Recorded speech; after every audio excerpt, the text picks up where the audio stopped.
তাকে আশ্রয় কেন দেয় ভারত? সে কি চায়?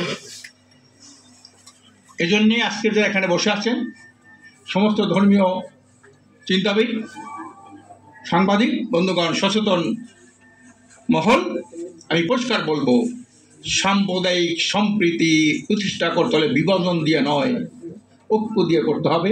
আমার প্রথম প্রস্তাব হলো হিন্দু, মুসলিম, বৌদ্ধ, খ্রিস্টান ঐক্য পরিষদ করেন, ততক্ষণ দ্বন্দ্বই থাকে না।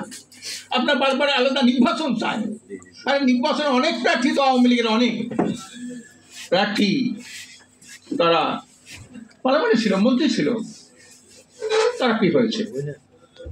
আমাকে একজন বললেন এই লোককে এত দুর্নীতি করলো, তাকে আবার কেন নমিনেশন দিল? তুমি বললেন একান্তভাবে যে বাংলাদেশের নমিনেশন 3টা জায়গা থেকে সিলেক্ট হয়। আশ্চর্য হয়ে গেলাম, নমিনেশন 3টা জায়গা থেকে সিলেক্ট হয় মানে?